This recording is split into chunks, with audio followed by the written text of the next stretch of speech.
And we're back. Oh my god, I'm so excited to be here with you guys today. Welcome to Mark Remeets World. I'm your host, Mark Levy, and I'm so excited to be here with you guys today. As you probably noticed that I look a little bit different. The beard's trimmed. Other stuff's a little bit different too. It is how it is. It's how it goes. Sometimes you decide to shave. You'll notice how long the beard was when you see in a few minutes how the episode is that we recorded for today, which was recorded a few days ago. But today's episode is The Plays the Thing, which is episode 20 of season 1. So if you haven't had a chance to watch that, please, I cannot recommend you enough to do so. So you can watch it on Disney Plus if you don't have that. If you have that, if you can watch it on Daily Motion, you can watch that syndication if that's still a thing for Boy Meets World. I don't know. But most importantly, you might want to watch it before you watch this. So just press pause and I'll wait here.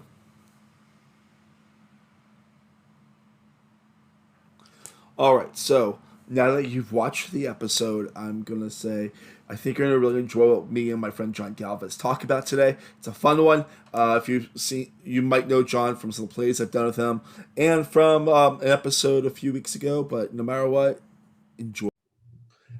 And well, we're back already, and I'm so excited to have back one of my favorite friends who's returning to the show. You saw him last time. We were talking about basketball and the B team of life.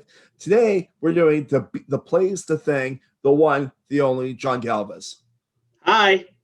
I get to talk about something I know about. I know, like last time I felt so awkward because we're talking about basketball, and you're like, I know a little bit about basketball, but this is theater, and we know about theater. That's the one where they wear the helmets in case they fall off the horse, right? Yeah. But it's also in a pool. But that's how it is. Let's get to the important statistics about the episode first. I always have to start with these. So the episode is episode 20 of season 1. It's called The Plays the Thing. Aired on April 29th, 1994. It was directed by David Trainer, of course, and written by Ed Decter and John J. Strauss, who wrote a couple episodes, like Grandma's Rolling Stone, and a few others in the beginning of the season. We're at the very end of the season, 2 more episodes left in the season. But yeah, that's the important stuff before the episode begins. The plot of the episode is Feeney's gonna direct the kids in scenes from Hamlet, and also the family's got their goofy golf tournament coming up. Right? Yeah, that's all. Yeah. You looked at me like I missed something important. I don't know. There's a lot going on in the episode, which is like, how do you summarize this? I mean, it's a lot, but it's also not insane a lot. It's yeah. I mean, it's mostly just the theater stuff and then a little bit of the goofy golf stuff. The goofy golf and the family pay salary at the grocery store. Yeah. But we'll get there. All right, so the episode starts. Feeney's in a class, and you hear a collective agonized groan as Feeney is putting together the class play. As Jon knows, Jon is a theater teacher. What was that a thing? Like when you were putting together like the cast, where people groan about that? No, it's actually something I wanted to ask you about, because TV is the only place where I hear about this. We're gonna do the class play. This is seriously, TV is the only place I have heard of that kind of thing. Yeah. In the regular world, it's like, we're doing this show. If you want to do it, audition for it. Everyone at the school is up for it. The only place where it's come close is when I was student teaching, and kids weren't allowed to stay after school. It was in middle school. Uh-huh. So they had to do rehearsals during the day during class. That's the only thing that ever came close to that. So this whole idea of this class is performing a play for the public, it felt a little, it's TV for us. Maybe that's something they did like back in the 70s and 80s, but yeah, I mean, kids to do theater just seems a little cruel. It just felt weird. Like, I mean, it's interesting. I found the casting to be very funny. Like how Sean is cast immediately as a spear carrier, and Topanga is going to use her dramatic side, be Ophelia. And I believe Minkus was cast at first as Polonius, if not mistaken. Mm-hmm. Yeah. And Minkus is like, oh, he only has 47 lines. No. If this wasn't a setup for an episode, Vita did something very stupid. Okay. And I've done this with casting shows. why would you not have, if you want Cory to be your Hamlet, why not cast Sean as Horatio? Because you are literally having them play best friends. Yeah. Like, why don't you just do that? That just seemed like the obvious thing. Plus, like, yeah, that just seemed like a really not. Yeah, I know the spirit holder thing is a pickup for the rest of the episode. It's just weird to me. And I've been a spirit carrier in a play like in elementary school. It's not fun. I did have a key at one point and handed it to someone. That was pretty cool.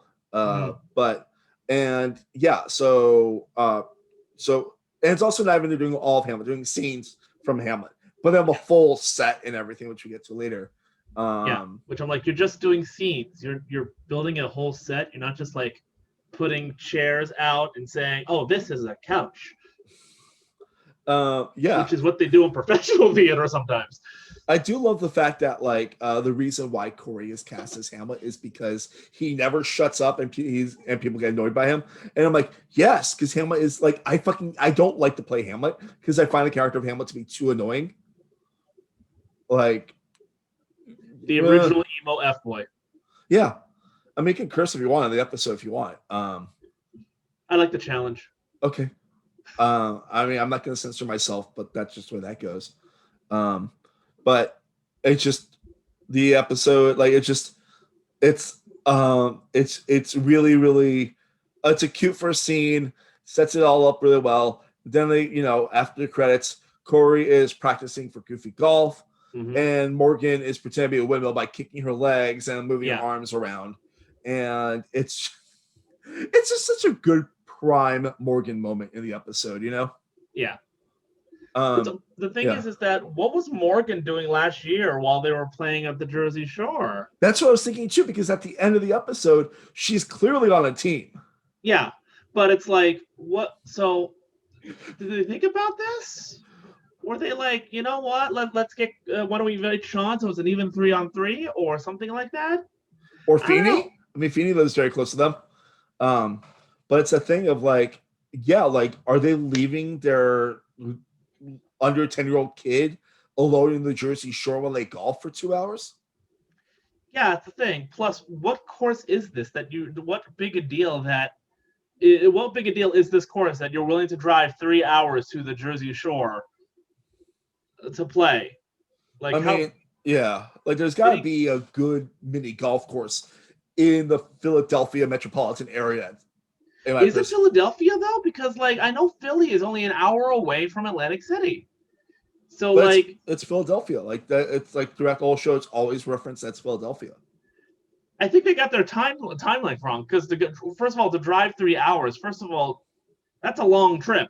Because you can get to New York from Philadelphia in 3 hours. Maybe they just have to go to the bathroom a lot. Or they're taking 287. Sure, I've only been in Pennsylvania once in my entire life. If you're from Jersey, you would understood the completely. Okay. Anyway, I've literally nicknamed that street the highway to hell. Because it's slow, or because it's windy? It's such a gamble as to whether or not it's going to be good to you, or ruin your life. So it's the G train, basically. The G train, if a homeless person took a dump in every single car. Got it. Okay. So it's still miscellaneous, but will smell like shit.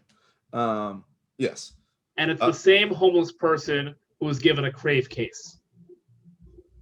Okay. All right. That's a lot of shit.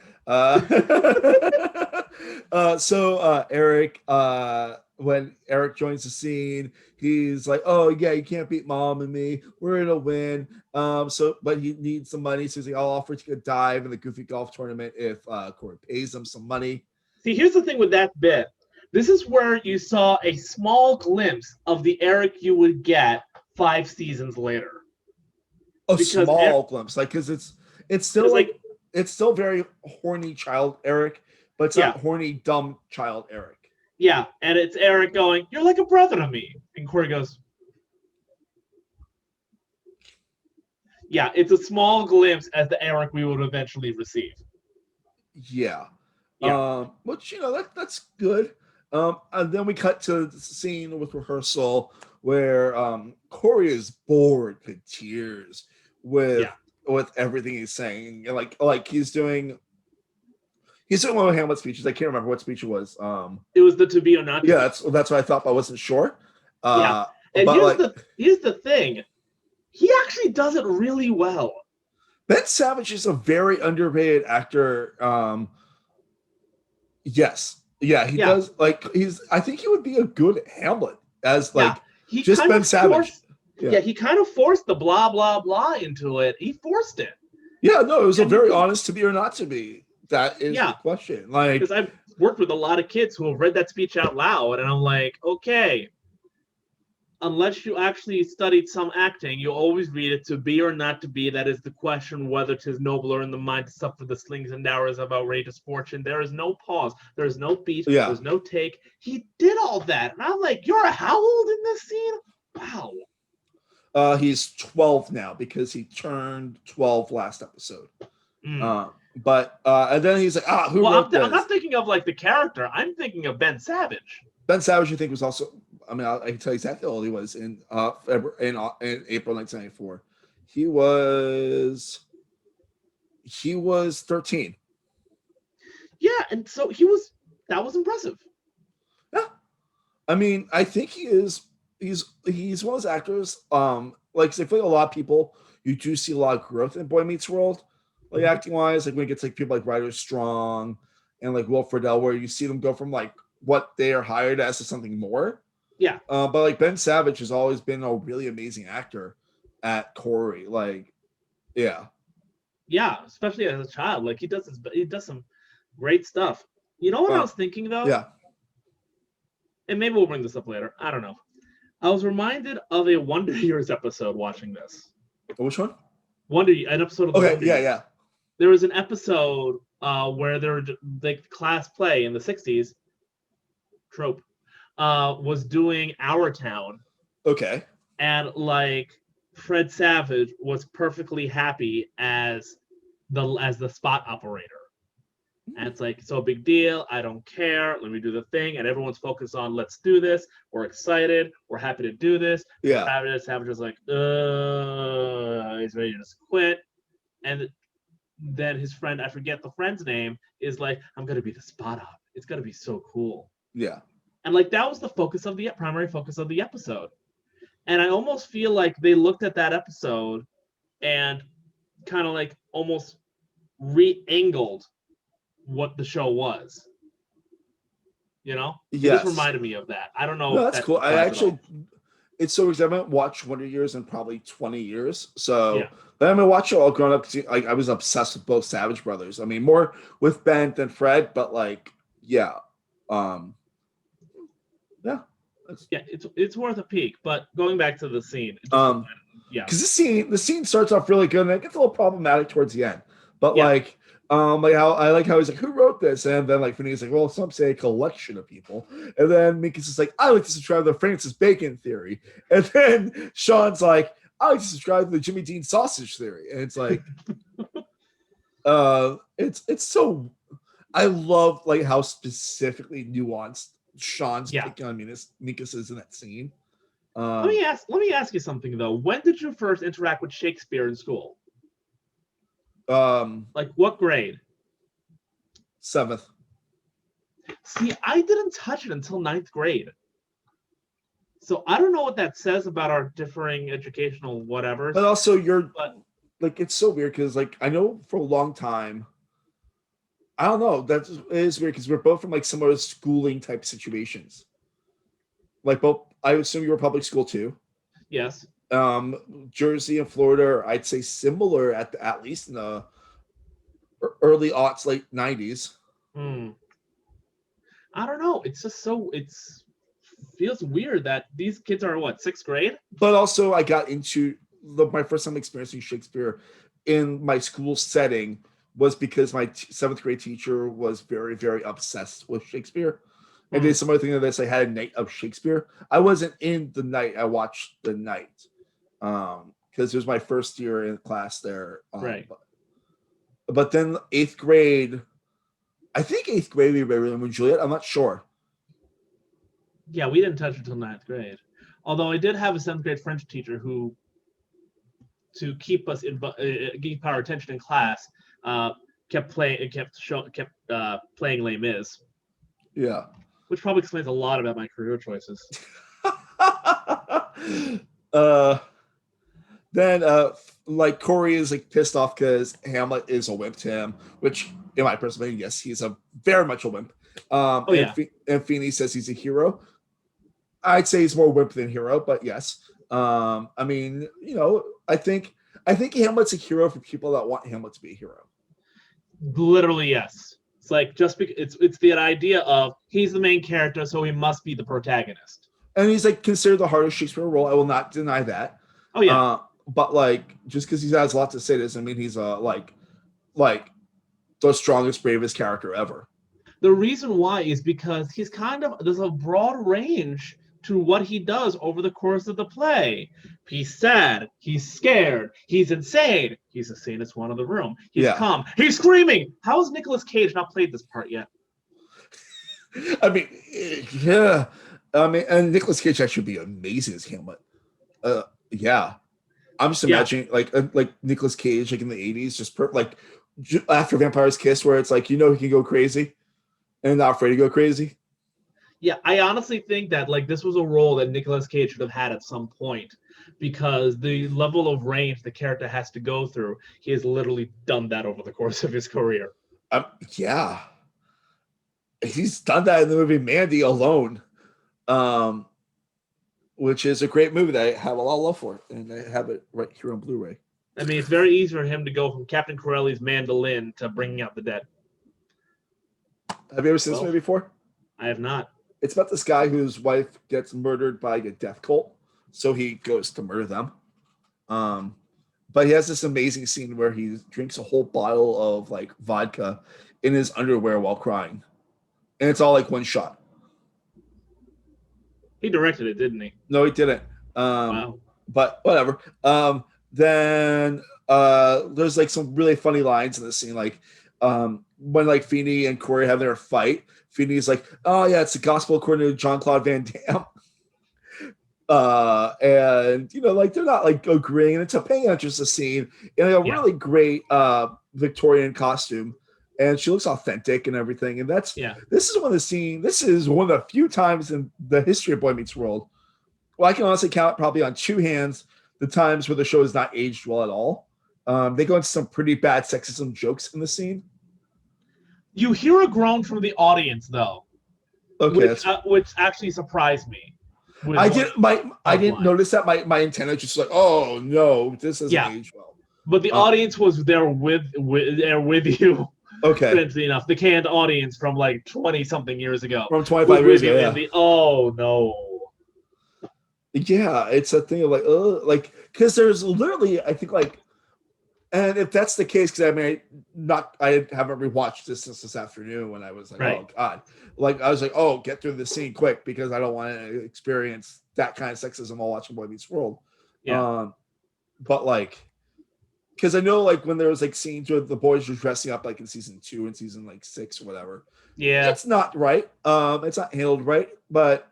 They still tried to remake Bosom Buddies. So yeah, they did in the season 2 one, not at the season 5 or so one. No, I'm talking about they actually tried to remake Bosom Buddies 10 years after that. So like the TV show after they tried to remake Tom Hanks series Bosom Buddies somewhere in the early 2000s. Oh, do not know that. So yeah, clearly ABC did not get this idea that it's funny to put men in dresses out of their system. Yeah. So at this point, Cory quitteth the play. That's a natural line where he's like, I quitteth. He just marches out. Yes. And like him and Sean in the hallway, they're like, oh, this is great. This is great. I wonder like Finney can't recast me. And then you see in the back corner of the shot, all in black, Minkus leaning and pondering and figuring out what to do as he is going to be Hamlet. And this is how Steve Jobs got inspired for his look.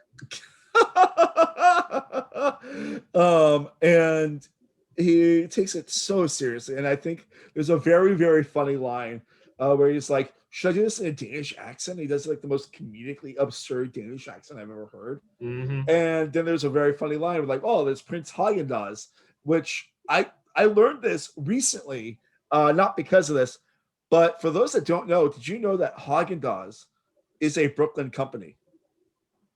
All right, you knew that. Cool. I did not. Cool. You look very unimpressed by my knowledge drop there. I hope the fans are. I do a weekly trivia, and they ask like all sorts of things, and like sometimes I deep dive into it. Like they asked us to spell Haagen-Dazs, and like I got it wrong, and I deep dive, and I'm like, oh, it's from Brooklyn. Okay. Yeah, no, like so remember when I found it out like less than a year ago, I was like, oh, huh, because it's like Brooklyn Heights, I think it was. But it's that cool thing. I'm like, oh, cool. Didn't know it was an American company. Thought it was not American. Yeah, this is why it's actually debatable whether or not Brooklyn can consider itself the ice cream capital of the world. Is that a thing that's a debate thing? It can be, because there's so much quality ice cream that comes out of the borough that you can actually argue that. It's not never thought of that, but it's arguable. I never actually thought there could be an ice cream capital of the world because there's so many great like ice cream meccas. Yeah, but you are right though. Like, yeah, where is this stuff developed? Where is it born? You're right. You are. I mean, like, if you think of like the great Brooklyn companies of ice cream, like obviously now Haagen-Dazs for people that didn't know that. Ample Hills, which I think is still selling pints. Yep.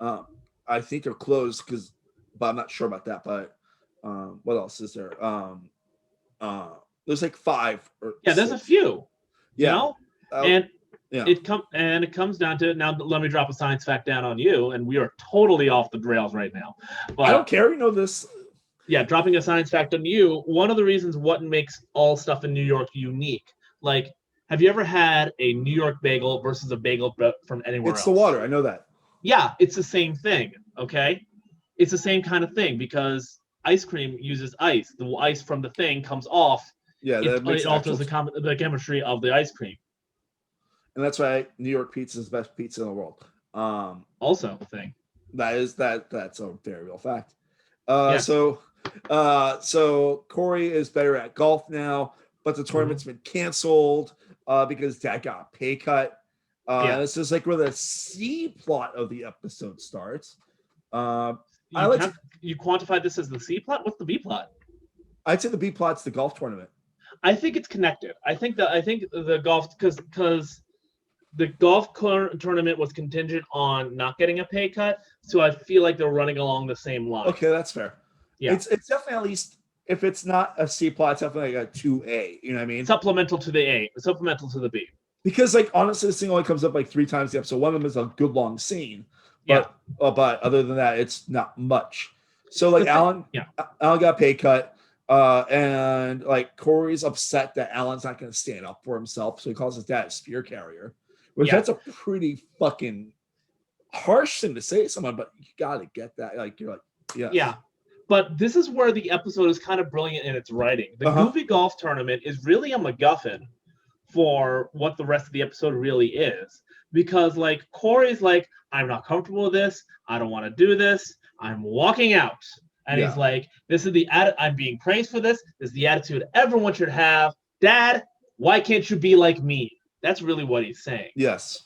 You know, and the parallel, they could have gone so easy with the sitcom parallels with stories, but they went this way. And I think what happened in the writer's room, because this is how my brain works, I think what happened in the writer's room where they were like, oh, Cory's got to do Hamlet. There's going to be a want to avenge the father thing. And I think the original idea was for Eric to stand up to the manager on behalf of his father, which would follow Hamlet perfectly. But they went a different angle with it, with focusing on spear holders and the father getting this wonderful depth. They went the extra level with the writing. Oh, we're gonna talk about that scene, that next scene. Because there are 2 scenes in this episode that are so jarring, and I'm gonna call them the dark scenes because different lighting choices. One of them is purposely very theatrical, and the other one I think is purposely theatrical too, which is the first one. But like, because it's a scene in the kitchen, it's in the dark, Alan has his plaid draped over him, and he's looking pensive. And then Amy walks in, and it's very much like, should I confront him? What should I do? How should I handle this? And it's just like this beautiful it's those great moments between Betsy Randall and William Russ, and she's like, okay, how about this? I'm going to help coach you. So she hands him like a melon, and he basically turns into Hamlet, pondering, holding the skull. Yeah. And it's just so fucking beautiful. And then and it's just played for laughs so well at just the right parts. It'd be very easy for this to be an extremely heavy scene. Mm-hmm. But at this one point, he's like, what's the name of the boss's name? What's the boss's name? Bob Williamson, I think. It's Bob for sure. So he goes, hold on, let me try to grab something. Hold on. This is gonna be my melon. So at one point he's like, Bob, look at me, Bob. And he's like playing with the melon so well in such a funny way that breaks the scene up, so it's not just all this heavy stuff. And then she leaves and she's like, good, I'm happy that this worked out. And he's still sitting there with the melon, and then he drops down. Now that it's just us. Yeah, and the melon explodes. It's those like beautiful moments where I think if you're watching this as an older kid, not like our age, but I think like if you're watching this as like a 12-year-old, you'd be like, this show is brilliant. But us as like 7 and 8-year-olds, so we're probably like, oh, this is fun, you know? Yep. But there's so much that wonderful extra level there. Yeah. Like this is like where stuff like this is why Boy Meets World is a show that's still being talked about. Yeah. The thing, and usually, you would get this kind of stuff in like the second, third, fourth season, and you call that the prime, but you're getting this on episode 20 of season 1. Yeah. And that's saying something. And it's not done being brilliant yet. And it's it's not like an amazing episode, don't get me wrong, but like where it's brilliant, it's brilliant. Yeah. And like I said, I can imagine that this thing evolved in the writer's room. I imagined that Eric originally had a bigger part in dealing with, the pay cut to his father. I mean, Eric has maybe 15 lines in the whole episode. Yeah. So I think there was a different angle they originally took, and then they were like, here, why don't we do this instead? And they just kicked it up a notch. And then we get back to school, and Cory. That's Sean. We get back to silly Sean, and Sean is not the spirit carrier anymore. He's now Polonius, and he's got the big old belly. And it's kind of implied to that Sean, we had a little implication of Sean being a ghost child, which is a big thing in season 1. And he's like, come on, let's watch rehearsal. So he comes to rehearsal, and anything else in that first part of the scene before it gets to the rehearsal? Not really, because that scene's short. Yeah, I think the reason why they were like, your Polonius, not Horatio, is just so we can get to the fat Sean joke. Yes. And the fat Sean joke has a very good payoff. Yeah. Because that is probably my favorite final scene in any episode. We'll get to it. We'll get there. No, we'll get there. Like, oh my God. Brilliant shit. Yep. But then we get to rehearsal, and we see Minkus in his black tights and everything like that. And he's giving a very dramatic Hamlet monologue, completely facing upstage. Now, how long have you had to wear glasses for? Me, since I was like 13. You? Since I was 10. But I'm not like blind without my glasses. They're more cosmetic then. But I mean, yeah. I tried so hard, but fuck you, dude. I wear glasses because I think I look better with them personally. But I've had to deal with the challenge of not wearing my glasses on stage. I couldn't wear contacts for all of high school. At least I was told I couldn't wear contacts, which was a total lie apparently. But I couldn't wear like contacts on stage, and I couldn't wear glasses because I'm moving around a lot. So like when Minkus is like facing the wall, I'm like, you know what? This isn't funny to me, because that could have actually happened to me at one point. It's so funny because it feels like a choice, because it goes on for so long. Like it's like 30 or 40 seconds of the scene.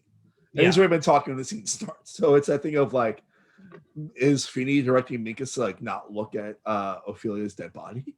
And then also it's a thing of like, I feel like he's making so many broad choices that Feeney's like, whatever. Because Minkus is. This is They like I talked about this in Cake Gloves, like the last episode. It's like they're throwing everything to the wall with Minkus and just having so much fun with Lee Norris because I feel like they knew that he was going to be done at the end of the season, whether he knew it or not. You know? Yeah. And then like there's a really funny line that makes me as a fucking psychopath laugh hard. Was this Ernest Goes to Denmark? What kills me is that that was a Gomer Pyle reference. Like, what audience member's gonna, when he comes up to the thing and goes, Shazam! Oh, yeah. That's a Gomer Pyle reference. See, it's over your head. I'm weird, so I get it. But, like, what person did they think was going to get that joke in 93? I mean, Gomer Pyle, when did the show end? I think he, he got that. It was a 60s show, so. Yeah, I think it's definitely it's a joke for the definitely parents. Definitely pre-Vietnam. Yeah. I mean, it's a joke for the parents, which, you know, you gotta respect that. I'm not even sure the parents would fully get that joke because it dropped out of syndication during the Vietnam War. During Vietnam War. Yeah. Well, I'm not sure why I understand the reference. But like, I do love the idea though of Ernest Goes to Denmark because it would actually weirdly work, considering her ratio would be Vern. Yeah. Or Yorick. Well, considering that, oh my god, I can go so deep on Ernest P. Worrell stuff.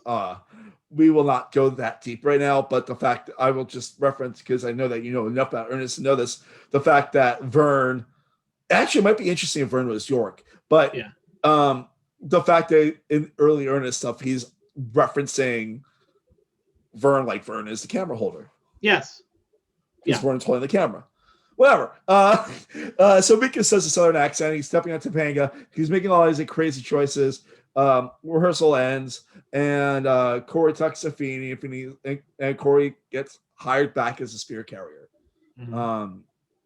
And after like a little bit of back and forth, there's also a really funny thing where he's like talking about like, which I would have loved this because that would have rocked my world if they did selected scenes from the Terminator or like Steve Seagal monologues. Which schools do nowadays.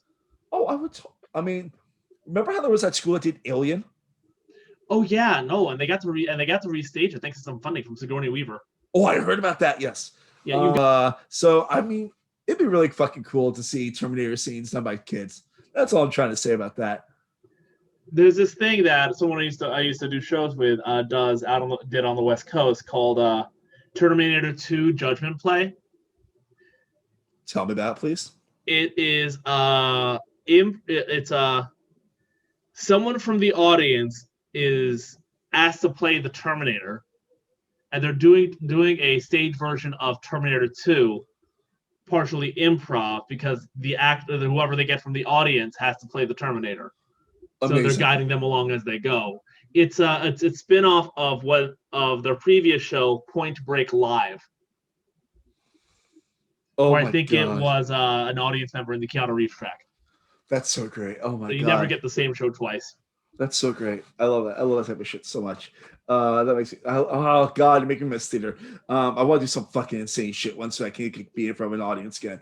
We'll get there eventually. But then we get to our second of our dark Boy Meets World scenes, where thank God for William Daniels being one of the best actors in the world. Oh, he just fucking kicks the lights and then delivers one of the ghost monologues to Cory. And it's just, you get your spine tingles. Yep. That's just the best way to put it, you know? Yep. I've done this kind of thing with kids before, honestly. First of all, well, backing up, there was the thing where Sean says, "I get to die." Feeney says it's his favorite scene. Oh yeah. And I've done that before because I've directed the musical Once on This Island a few times. And every single time I've told the actress playing Razuli, by the way, Human Heart's my favorite song, don't screw it up. And the level of fear that gets in their eyes every single time is kind of wonderful, but it also makes them up their game. Because like it's a thing of like, I don't know whether or not it's because they don't want to let me down, or because like they have like my teacher likes this. There has to be something in this that they love about it. Yeah. You know, one of them told me it was. One of them actually came up and told me it was the latter after the show, which was like awesome. And I think that's kind of what the strategy there with Sean is that I'm going to tell you what's my favorite. He dies. You leave it at that. Let him go. Wait a minute. He's an intellectual. It's killing. Why does he like this scene? I have to know. But also the thing of flipping onto the scene to get them into it. This is a trope that's been used in so many things. One of my favorite movies, and it's not a great movie, but it's one of my favorite, is a movie called The Renaissance Man with Danny DeVito. I know that movie, and I agree with you. It's not a great movie. Also Hamlet. That's true too. Yes. Yeah, and there's a scene where it's where back when he was, oh God, what was his name? Mark Wahlberg, before he was Mark Wahlberg, Marky Mark, back when he was still Marky Mark. Uh-huh. He's like, no, you can't have me playing a girl. You can't play me having a woman, man. And Danny DeVito just goes into this glorious Ophelia speech, and they just get wrapped into it. And it's the same kind of trope. And this is kind of how I learned to be a theater teacher, because I would talk about certain things and be like, but imagine you're this. And I say some of the lines, and this is what's going on. Just how do you feel about this? We were examining the movie in one class, examining the movie American Beauty. A movie that can't be taught anymore for many reasons. Variety of reasons, yeah. And I'm like, I go through like each character and how they're like looking at this one thing, and like the level of, just imagine being the wife who can't get any joy from the husband who has to hide their true self and hides it under the sheet of anger.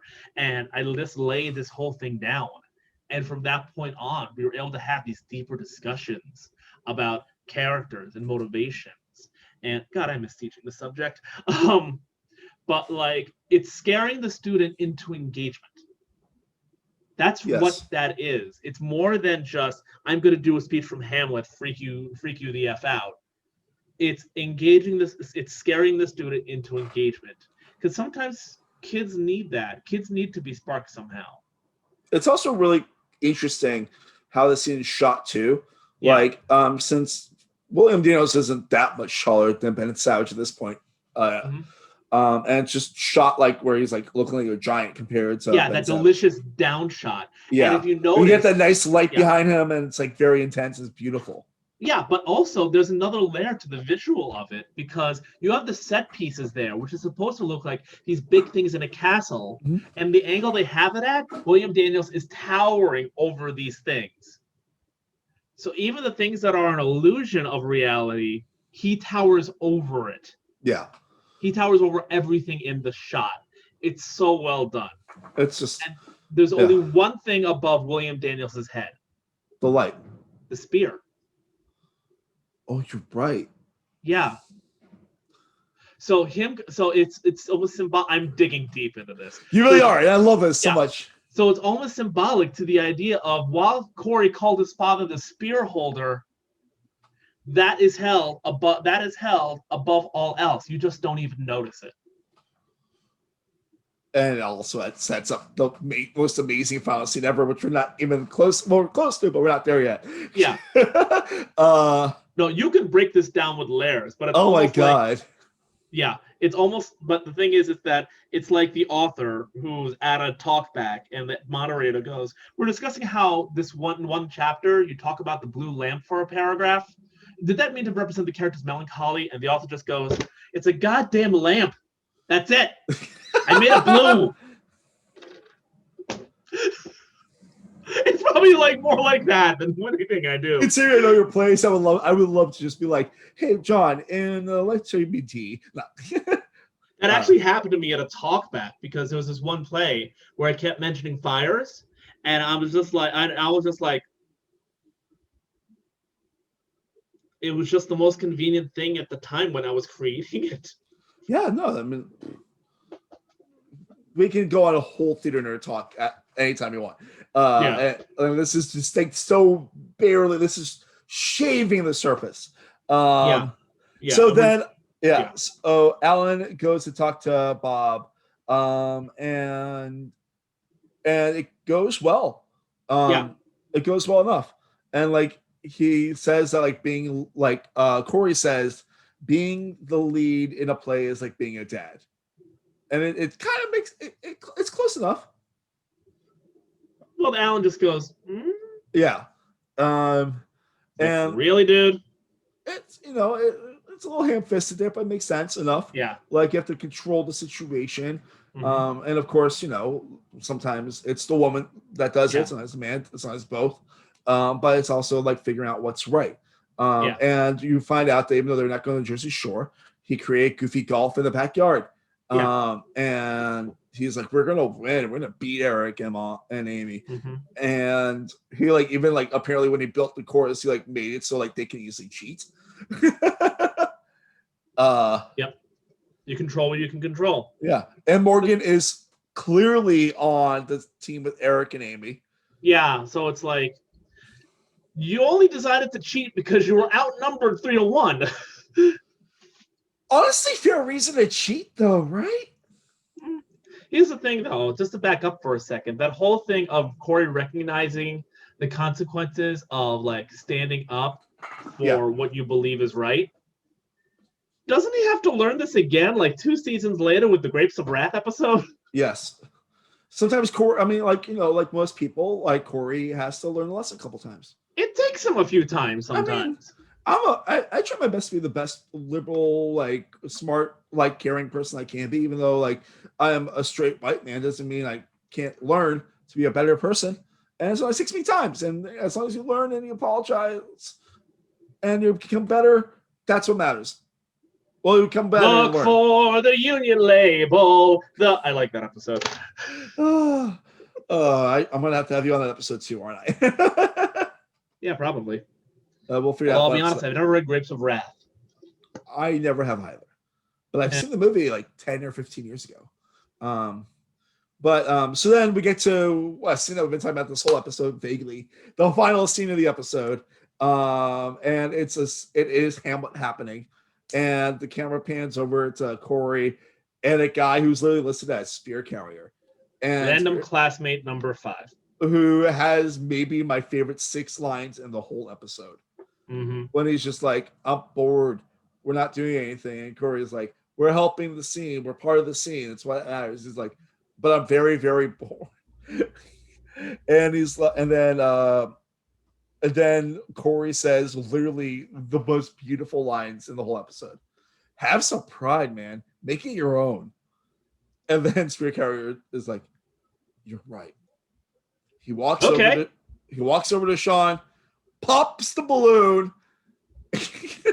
Shove, domino, domino, domino. Shoving. Everyone's fighting.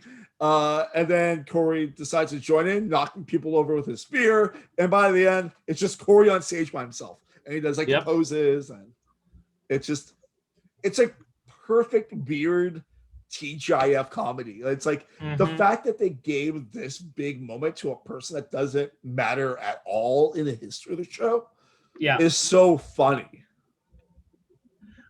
I feel like that was the only way they could like properly do that, because if that kind of thing was given to anyone, any of the primary kids, it wouldn't work. You're right. No, I mean, like, it's like they give it to Topanga, it's done. It doesn't work. Yeah. You give it to Minkus. Minkus is doing that the whole episode. It doesn't work. Give it to Sean, it actually doesn't work because that's part of the gag, the gut. I mean, he pops it's a balloon. Yeah. It's just really fucking funny and really once again feeding into the idea that the heavier kids play the adults. Don't have any heavy kids, make them look fat. That'll make them look like the old person. No makeup to like lines or anything like that. Just no, just fat. That's literally it. No one could have seen that, but I hope they heard that. I just played my stomach like a drum. But yeah, anything else you want to add to the episode proper before we get to superlatives and stuff? No, let's get into it. Cool. Let's dive into the Minkus Minute. Minkus Minute. So this is a really fun Minkus episode. Like they really are like Lee Norris is a talented kid. Let's have fun. I'm like watch. I would be so down to watch Lee Norris be that tiny little thing and be Hamlet. Yeah. Like, he's like 60 pounds the whole time he's on Boy Meets World. I feel like he was proto that one character in Billy Elliot. The best friend? No, Yeah. no. Yeah. Yeah, there's a one outlandish character in Billy Elliot, and I feel like almost like this episode is the model for that character. I can see that. Yeah.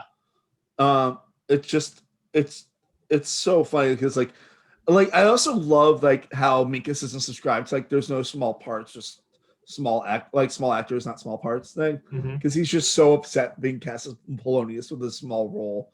And just like he dives so hard into Hamlet.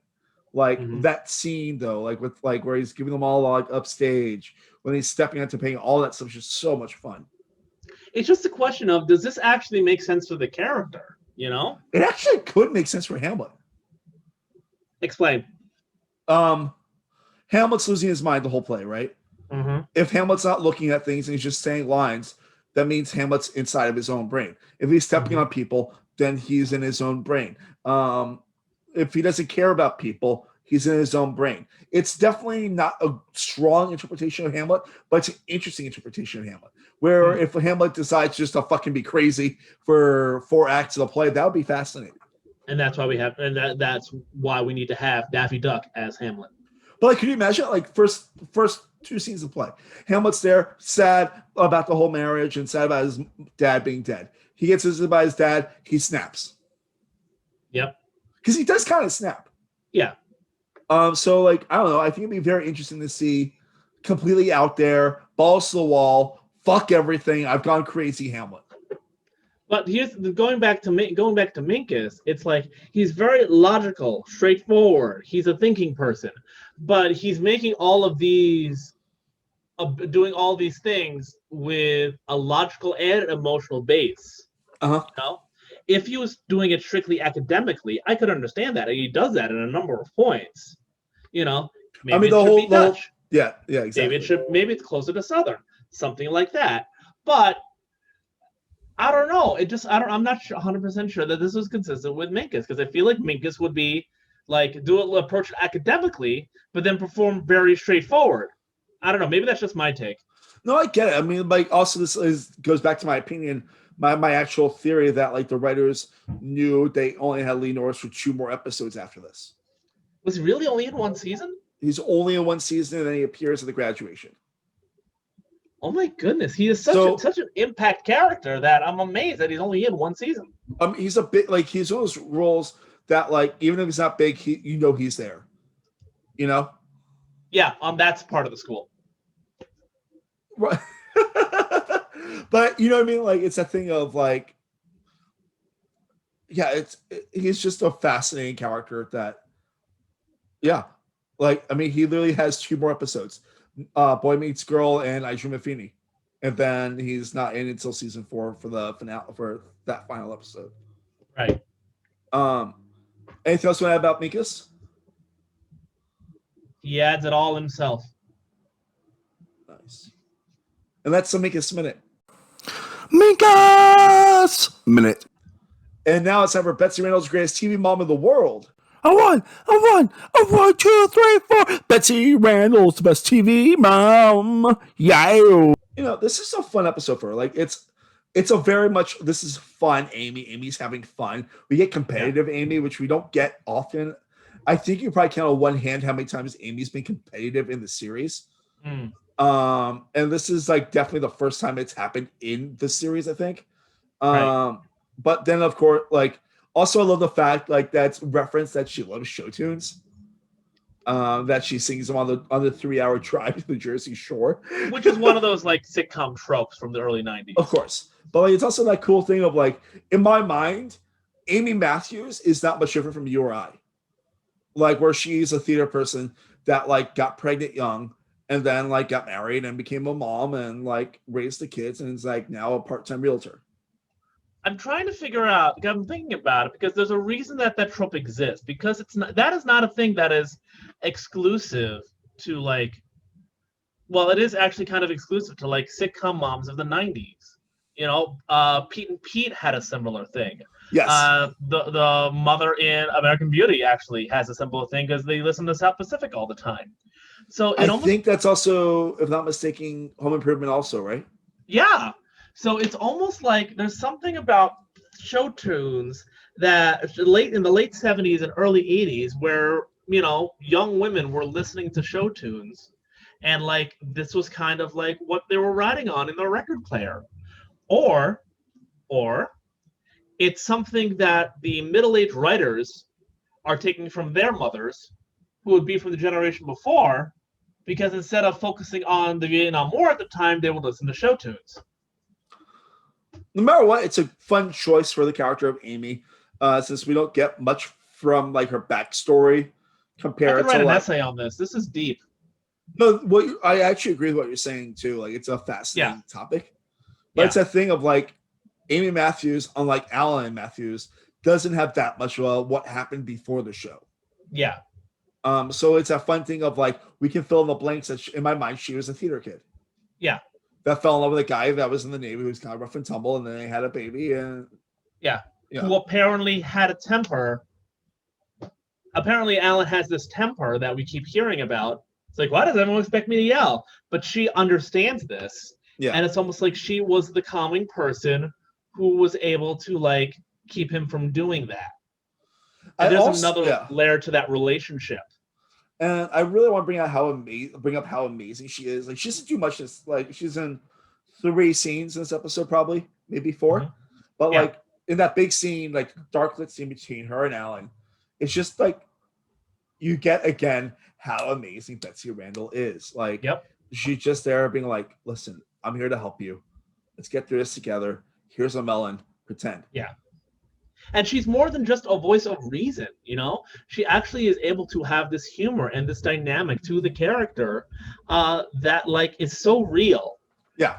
And it's not just, sagely advice from your doting wife. She's cool mom. That's what she is. Yeah. And like, best mom ever. Yeah. I mean, I can't think of a better TV mom than Betsy Randall. Yeah, we're not having that discussion. We're not. And that, I'm like, but I don't have an ending for this one, so we don't say that. But let's go on to the episode MVP. I haven't thought about this until like this moment now, which is interesting. I'm gonna give it to Cory, to Ben Savage. Okay. I feel like it's an episode where we actually get to see a different side of him because of the Shakespeare stuff. Mm-hmm. And he does nail that in a very fun way when you actually hear him say lines from Hamlet. And they're really good. He's good. He would be a great Hamlet. I would pay money to see Ben Savage be Hamlet right now. It's one of those episodes where a lot of things happen to him and he reacts very interestingly to it. Yeah. I don't know. There's like 5 people that could be the episode MVP, I feel like. But for me, it feels like it's him. You? MVP. Ooh. The easy thing is to say Minkus or Feeney, William Daniels or Lee Norris. Yeah. It would be very easy to say that. I actually do think it's Betsy Randall. Because she really is the heavy here. You know? In that dark scene in the kitchen, she becomes that catalyst for reason. She becomes that like foil to Alan's urges and encouraging of them. The character and the performance has this range to it in this one single scene. Yeah, Lee Norris gets to go all out, do whatever the hell he wants. It's amazing. William Daniels gets to set in his heels and he gets to do Shakespeare in a kid show, which I'm sure he absolutely loved the idea of being able to do real Shakespeare for a young audience. But for me, I got to give it to Betsy Randall for her ability to basically be the crux of that scene and what makes that scene work. That scene could have been very easily been a scene you could just fast forward through to get to the fun stuff. Right. But she makes it watchable 10 times over. It's also really fascinating because even though she's only like 4 scenes in the episode, she has a very different thing happening in every scene. Like Yeah. she's oh dad got he got a pay cut. Oh, okay, let me help you talk through things. Yeah. We're gonna fucking kick your ass and all that stuff. Like it's just like really But it's fun so- seeing the Yeah, range. but it all works for the character. yes. It's not a thing where we're gonna make the character fit what's needed for the scene, which happens so much in some sitcoms. Yeah. It's consistent Which with doesn't the happen in general Boy Meets character. World. Boy Meets World does not do that. Boy Meets World does not do that. I'm proud of that. Not often. I can argue that in the college years, but College years they were resting their laurels a little bit, and that's fine. yeah, maybe like 2 or 3 high school episodes. But like, yeah, no, yeah, they're really great at their stuff. I mean, there's a reason the show lasted 158 episodes, you know? Yeah. And it's not just because the show was fun. The show was good for the most part, which is impressive. And the fact that this isn't like considered a great episode, but has great moments proves how great the show is. Yeah. You know, it also helped them last that many episodes. A very attractive cast. Oh, incredibly. LaShawn. Yeah. Yeah. Every guy having a crush on. Yeah. Yeah. Which is the thing. It's weird in this episode. His hair is weird in this episode. It's kind of like top mullet. Yeah. No, hold on. I'm going to try to fix it right now. So, wait, no, that way. I'm going to try to like make it's the boy mushroom cut kind of. It's not even a mushroom cut. It's like it scoops around at the base. He's got those 20s flapper bob. Yeah. Yeah, it's like all pulled back and then comes out here. It's like there was a band like right here on his head. It's weird. And it's not like the cool to swoop to the side that you had in previous episodes and like all episodes from this. Yeah. You're right. Yeah. Yeah. Anything you want to plug? I have nothing to plug because, well, life is sad now. But you've been writing recently, and like I know you have. I've been writing, some but like here's the thing: I'm working on my play that features a lot of dance, and that's really hard to do over Zoom. Well, it's a great play called "The Siren's Amazing," and I hope people can see it soon again because that play's fucking awesome. Yeah, I'm trying to work it. I'm trying to. We'll see. Yeah. For me, plugs quickly. If you want to email the show, markremeetsworld@gmail.com. If you're watching us live tomorrow, I've got a really exciting episode on with the director and writers of The Last Blockbuster, the really cool documentary that's been going around that it's getting a VOD release, I think, next week. And I'm stupid excited about it. Taylor Morden and Zeke Cam, sorry about that. And got coming up Grant Steels and a whole bunch of things, and always fun stuff, and trying to keep sane while looking for jobs. And oddly enough, you might see this be shaved off yesterday. Well, shaved shorter yesterday. We don't know yet. That's being decided right now because I'm shooting this in advance. I say you just twist it into like one long thing. Like one long thing, like shave the sides down and like have it like that. Yeah, it goes like long. the guy from Incubus or something. Oh yeah, totally. Get the rubber bands and it is what it is. But John, thank you so much for doing this episode. Yeah, high five. Yeah. Wait, no. Yeah, I know. Boom. Wait, is that? I don't know what side you're on me. Well, I'm here. Don't worry. Over here? Yeah, you're good. Boom. Boom. There we go. And I'll see you guys next time on Mark Remeets World. Bye.